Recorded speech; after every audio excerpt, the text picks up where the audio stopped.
going. So let me introduce myself. My name is Chelsea Cody, and this is my first year with the digital learning team. Well, second if I can consider the fall as part of the year, but I am so happy to be a part of this team. I have up right now for you a slide that is showing when you can catch us face to face. So if you have a question, if you want to do some brainstorming, if there's an activity that you want to take digital that you're not quite sure how to get there, or you have any questions, come pop in. We are there for our live office hours every day from 8 to 9, and then again from 2 to 3. And then like today, I just came over here right after our office hours.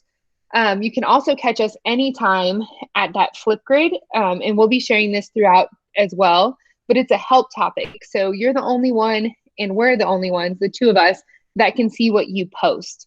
And in that way, we can create a video tutorial and send it back to you just for you to see. You can view it outside of whatever time. And then, of course, you can catch us at our email. And then on social as well, we're very active. So if you have any questions, those are all the ways that you can reach us. Today, we're going to be diving into designing digital formative assessments. And over in our chat, I know we have Angie and Martine and Brian. The rest of the digital learning team will be there. So if you have any questions as we are going throughout today, they are here as well. The whole team is at your beck and call. So first thing I want to have you do is open up the slide deck so that you have that for yourself. You can either type in that bit.ly/DD formative assessment, so designing digital formative, okay? And I don't know if Martine has dropped that in the chat yet, but we might have a link in there for you to click as well. As you are opening that slide deck, I want to talk about our goals for today. So we're going to explore tools for our synchronous, which is live, and asynchronous or student-paced formative assessments. Then we're going to begin diving into Jamboard and Pear Deck. Each of those offer synchronous and asynchronous options. So that's why we're going to dive into those today. And then at the end of both sections, we'll have a Q&A. And at the end, we'll have a larger Q&A. But I wanted you to see our goals before we dive too far in. Again, in the chat, if you're new to using a lot of the Meet layout, the chat is over where you can see our people right now on that. I guess it would be this side for you. I'm never quite sure if I'm being mirrored or not, but you'll see the little chat box that looks similar to this one. There might be some numbers because people are responding throughout. And if you just post your question in there, our moderators, Angie, Martine, and then Brian is our main moderator today, will do their best to answer your question. And if it's something that would be better modeled, then they'll give me a heads up and I'll model it for you as we're going. So I wanted to start with our why. We know our goals. But I learned this because my sister is a first-year teacher. Not everybody knows why formative assessments are important. Not everybody knows what a formative assessment is. So I had included a blog post from Catlin Tucker. Okay, she is the queen of blended learning and small group instruction. And there's a question that she asked in her blog post about formative assessments that really stuck with me, and it's why I use formative assessments. So what are you learning about your students during the lesson? And that's an important question for us as teachers to be looking at, because if we can make adjustments throughout, then we're not having to wait until the end. So my why for formative assessments, again, what am I learning? How am I meeting the needs of my students during the lesson? How am I providing them scaffolding before, during, and after the lesson? How am I personalizing that instruction? And then how am I planning my follow-up? So if I'm doing something live or I'm not live, how am I helping out all those special groups of students and my normal students, my high students? How am I meeting every student's needs in the best way? So here's the first one we're going to look at, and it is Jamboard. Okay, it's a very easy program, but I like to compare it to an interactive parking lot.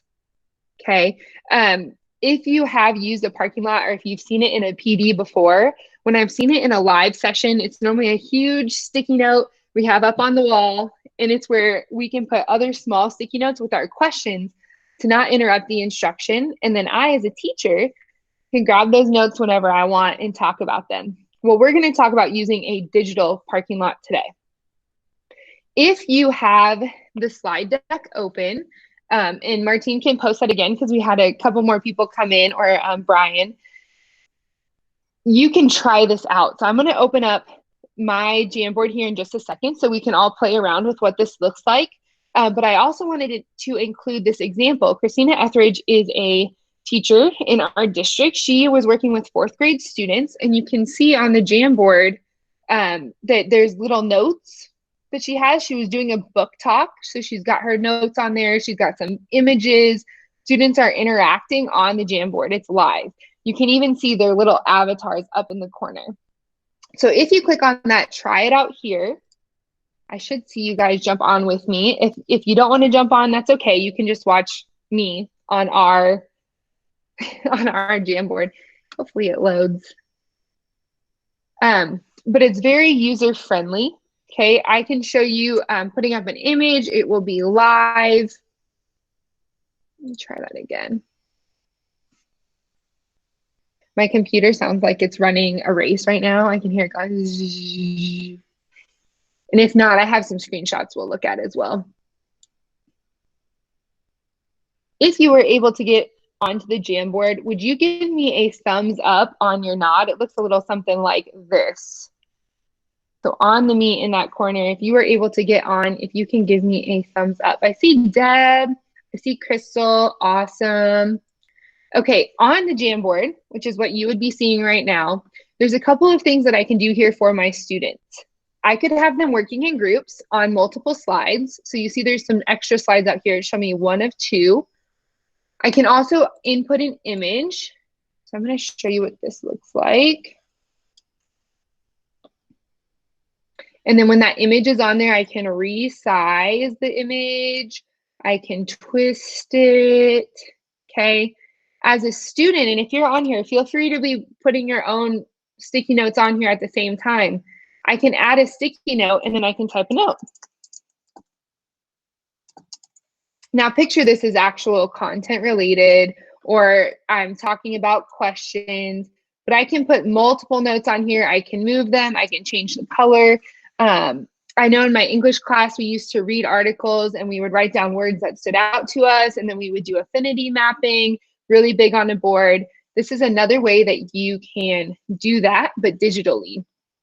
And then my second page here, this is just an example of when I've used this in PD. We had multiple teachers working on the same Jamboard, and then at the end, I mapped them out. So I kind of put colors together, reorganized them, and from there, I was able to put all of our information together. Sorry, got a couple people trying to come in, it looks like.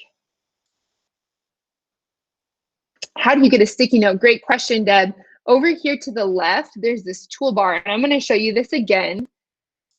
But in that toolbar, one of the options is this white note right here underneath the cursor.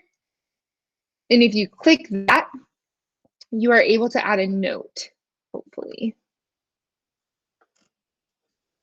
I want to make sure my share settings are correct. So this is good for you guys to see. We have it as can view, so I'm going to make sure you can edit.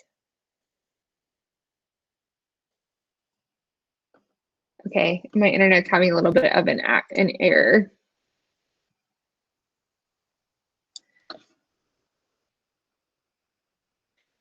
So you just saw on the teacher side, I have it as can view. So I'm going to change it to edit to make sure that you guys can add.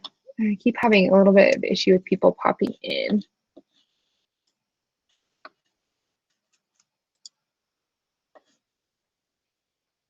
Okay, I'm going to come back to our Jamboard since I'm having a couple issues with it loading. It's not letting me reset that.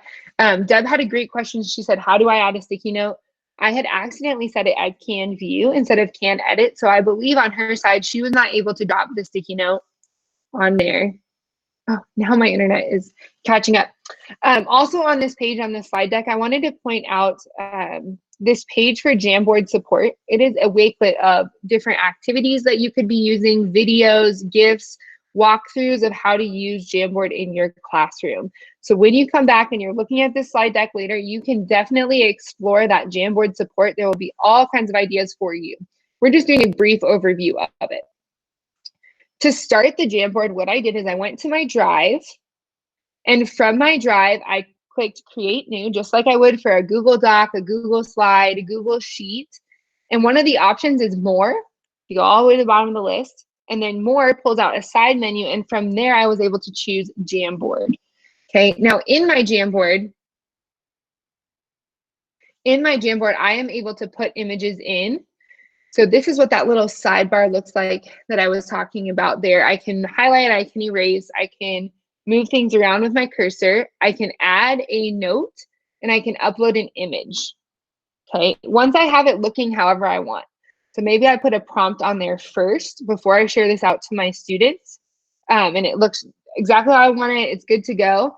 The way that I share that depends on if I want students interacting with it right away as I'm on there, us together, kind of like a parking lot or a whiteboard, or if I want them to be working on it separately and jotting their notes down. If I want it to be synchronous, so what I could do right now is we're all working together. I can go to my Jamboard. I'm going to try and load this one more time. I'm going to make sure my share setting is correct.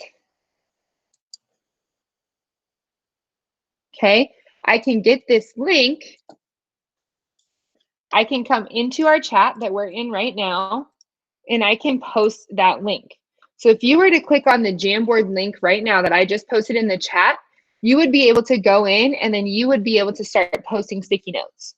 Okay, I could also post that link somewhere in Google Classroom, somewhere that they would be able to access it and start posting. So you guys can go ahead. Oh, yay, I'm glad it finally updated.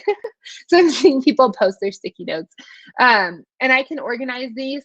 Only thing I will tell you is I can delete anybody, so can anybody else in here. So somebody could come and delete my image here. Oh, that's beautiful.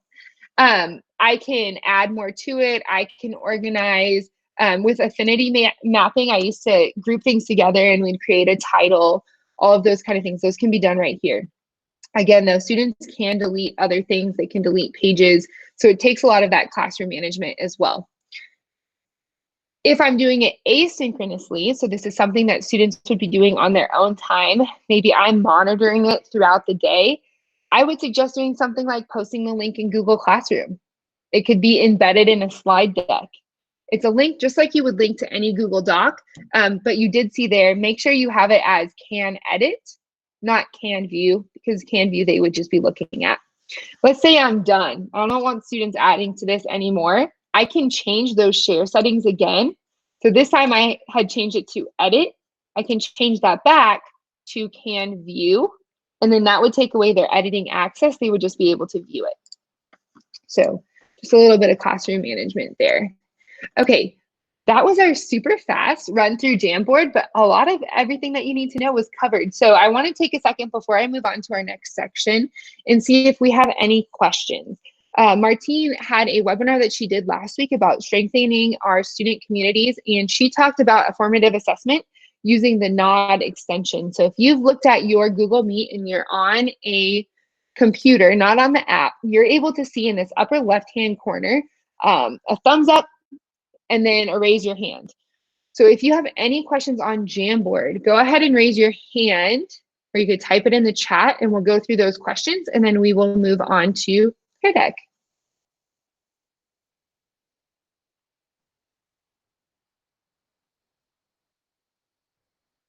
The wait time when it's virtual is always a little bit more awkward because when everybody's muted, it really is silent. There's no creaking of the chairs or scratching of the pencil.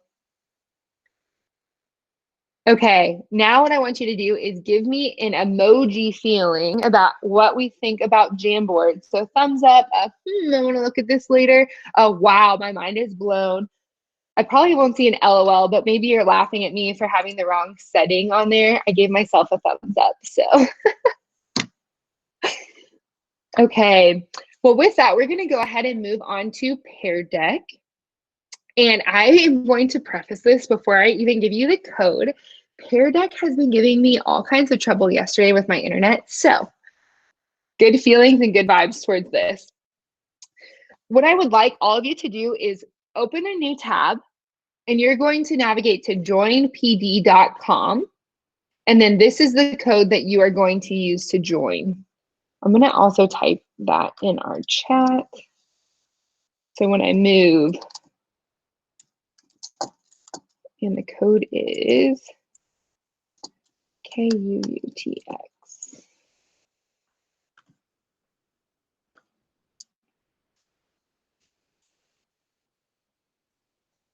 Okay, I'm going to go ahead and model this as well. So I put the code in the chat. If you didn't see it, it'll still be there when I go off. But I open a new tab and I'm on joinpd.com and it came up with this page. I'm going to put K-U-U-T-X. I don't know if it's going to let me join my own, but kind of want to try it anyways. Ask me how I'm feeling today. I'm feeling phenomenal because I am here with some of my closest friends. Oh, great. Okay, so here I am in my Pear Deck. You can go ahead and do this first. Oh no. I'm hoping you guys are able to see this. You can do whatever the slide opens up to you. Here's what I would suggest doing, and I'm going to show you this on this window because if I do it myself, you won't see it. To see me and what I'm modeling, how I'm talking, if you want to see our meet as well, I would separate your windows.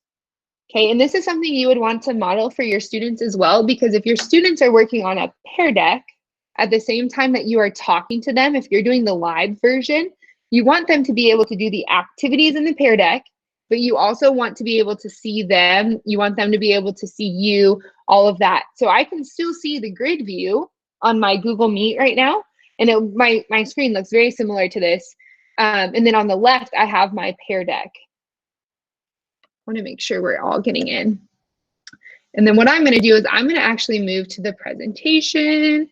I only have 8 students in, so I just want to make sure that you don't have to join the Pear Deck, but if you want to do the interactive parts, you're definitely going to want to go to joinpd.com. I'm going to go ahead and do this too. I'm going to model what I'm doing here as well. When we are done, if you click that link, it should let you in. I'm afraid to refresh my page because I've been having those issues. I'm going to go ahead and continue. What I have here is a presentation page. So from here, I can navigate all of your screens as long as you have Pear Deck open. So I'm going to navigate you all to the screen I would like you to be on, which is our Pear Deck screen.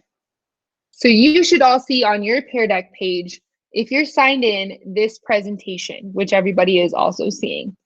On the teacher side of things, I can also open up the teacher dashboard. So I'm going to do that as well.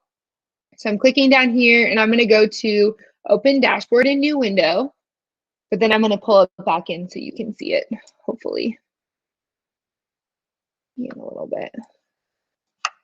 Oh, it's not going to let me show you that. Okay. I am going to quickly switch my presentation to be full screen. I was hoping I would be able to pull this over. So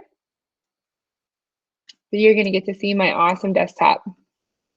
My apologies if you see my little daughter's face poking down here by my toolbar during some of this, but it'll be worth it. Okay.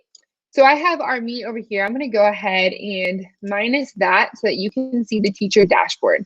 So what I have open now is I have on the left what you guys are seeing, the presentation, and I have on the right my teacher dashboard. And here's why I like doing that. I can see all of the students that are in, and I can see what they are doing. So if I click on Martine's, let me do this instead. I don't want to make this full screen. If I go to an interactive slide, which I'm going to do that now, and then I'll show you Martine's. I can see what each person is writing on their slide on my teacher dashboard, okay? I want to talk a little bit about how I got here. In Google Slides is where you would design your entire Pear Deck, okay? Your entire Pear Deck is going to be designed in Google Slides. For me to add my interactive slides, what you guys are going to be doing here in a second and what you may have done when you first signed in, I added the Pear Deck add-on and I also added the extension, which when I give you the slide deck, you will see both of those. You will see both the add-on and the extension in a link. What the add-on does is it allows me to put in the templates, the interactive slides directly into my slide deck before I present them to students. So today I went and created a Pear Deck, a slide deck on Google Slides. And then I made that into, quote unquote, a Pear Deck by adding in from the templates what we're going to do. And here's what that looks like. Okay, picture that this is a full slide. This is a full Google slide. When I click the add-on, what opens up here on the left is a template library. From here, I can choose beginning, during, end of lesson templates. I can make my own template. The one that you're going to see here in a second, I chose one of their templates and then I added the words. I just changed them slightly. And when I click that template at the bottom of my slide, I'm going to see this gray bar. So on this example, it says students write your response. That bar is what triggers the activity. So if you want the activity to go away, maybe you chose one that you don't want anymore, deleting that bar deletes the activity. So it's really important you don't delete that when you're making your slide deck. What I did next is put an interactive slide in. So what I want you guys to do is on your Pear Deck, go ahead and do this slide. And what you can see on the right are my students. I take my coffee very seriously. Someone said agree. So I can go through here. Let's see. I can go to, oh, I do not want to email you. I can go to Martine's. Let's try and click on that again. Oh, look at the dots. Everybody is seeing the dots. Okay, these are everybody's dots. You can see that they're moving around. I'm going to not go to a specific student because I'm getting a little bit finicky on this side. But I can see the dots moving. And then I can also show the responses to everybody. So on my teacher dashboard, I clicked show responses. And then you guys are all seeing what everybody else said there on the left. So sometimes, I'm not going to lie, students get a little bit crazy and they'll have their dots going everywhere. And if that's it, then I can turn off my hide response and we're back to the slide. But I do take my coffee very seriously. I do know Martine does not drink coffee. So if I said I take my tea very seriously, maybe our responses would change. But picture this being something that you would say about the actual lesson in the middle of the lesson. It's engaging because they can move and you're getting a little bit of that formative assessment. Okay, let me go ahead and keep going. Once I had my slide deck all good to go, it's ready to go, I want to share with students, the next thing I would do is go to peardeck.com. I logged in with my teacher login. And then from there, I was able to choose which slide deck I wanted to use. Okay, so I chose the one that we're doing today, that designing digital formative assessments. But you see there's other options there. Because I'm signing in with my Garland Google account, it is able to see all of the slide decks I've recently been working on in my Google Drive. It's also really important that you're using your Garland Google because we have premium, which is awesome. I can see all the students that are signed in, students sign in with their Google account, and then I can go back and see those after. I can also post what's called takeaways at the end of a lesson, and I'll show you those in a second. Those go right to Google Classroom. They're saved in their drive. They can see everything that they did on the lesson. Okay, once I see the slide that I want to present, I clicked right on that slide and I chose present a file from Drive, and the options that you are given are student paced or live. So this whole time we've been talking again about that synchronous and asynchronous. So right now we are synchronous. I am forcing your screen to move forward. We are talking together, you're seeing what we are doing, and we're live. I was able to post that link. So if you see right here, it says give students a link. I clicked that. That's what I posted in our chat in case you weren't able to go to joinpd.com with the actual code. Okay, and then right here next to that is where I open the teacher dashboard. And again, that's what's over here on the right side. And you can see here, the notes are popping up. Ironically, this note is just a credit for the GIF that I was using on the page, but you can see the notes pop up. And then if you see over here, I left a note about our student paced option. This allows students to work through at their own pace. That means I can put items in the Pear Deck. I could do things like I could have vocabulary, I could have activities that might take a little bit longer, but I'm not pausing so much during my presentation. It's also really good for those students that can't be on at a set time. that might have responsibilities at home. So I'm giving them an opportunity to work asynchronously. And if you are using Google Classroom, once you click student paste, it comes up and it allows you to share directly to Classroom. Again, connecting with that Google account. I can copy that link, I can post it in Seesaw, I could put it on Google Classroom, and that's how they would access the Pear Deck. Let me keep going. Okay, and then I showed you this teacher dashboard over to the right again, but this is really what it looks like. I can edit things, like I can click the 3 dots and I can end the session. I can make it student paste when I'm done. We're not really going to open the projector in another page, but that's basically what I have open right now. Is I have the projector on the left and I have my teacher dashboard on the right. When we get out of the Pear Deck and you are using the slides, you can check out these Pear Deck.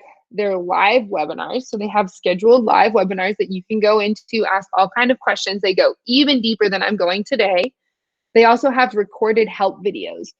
These are awesome. So if you wanted to go check these out later, you wanted a little bit more clarity on Pear Deck, you wanted to go deeper, definitely check these out. So here's what I'm going to have you do now. I'm going to get out of the Pear Deck. I am going to end this session. And if you see when I'm ending this session, I can publish takeaways. It's automatically going to share with you a document of what you did today. Now, it takes a little bit of time sometimes for those to happen. I'm not going to share it to Classroom because we're not in Classroom, but I'm going to go ahead and share this link to you in the chat so that you can do these as well. Let me pull back up the chat.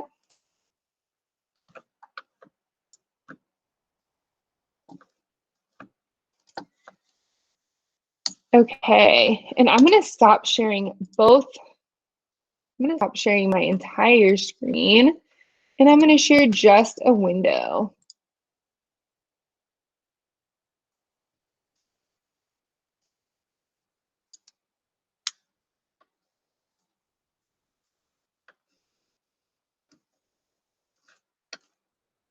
Okay, so now you should see me over here again. I'm going to get out of that presentation and back to ours. Okay, the last activity I didn't have us do on there, but I did want to show you this, is that at the end of the lesson, I could ask something like this of the students before I close. What was easy about the lesson? What was interesting or challenging? What was too hard about the lesson? Okay, so here I could have students even put an emoji. They could put an emoji up in there. They could write on here. They could draw a picture. But they're communicating again with me. There's that formative assessment about what could we do better? What am I going to plan for the future? How am I going to scaffold what you might have a gap in? How am I going to scaffold my next lesson? All of that. Here's our teacher dashboard. Okay, before we wrap up our webinar today, I do want to talk to you again about our office hours. If you weren't here at the beginning, the DLT is available every day, Monday through Friday, from 8 a.m. to 9, and then from 2 to 3. So if there's something that we did today and it triggered a thought, you have an idea, you have something you want to happen, or you have questions, come visit us. Come visit us. We love having visitors. You can have our morning coffee with us. You can go through the 2 o'clock slump with us. And if you can't make it during those hours, drop a question on our help Flipgrid, okay? We get to those whenever we can, and we post personalized tutorial videos that you can go back and watch at any time. Martine dropped in the chat, I saw there, a link for our attendance, our webinar attendance, and the title of this session again is Designing Digital Formative Assessments.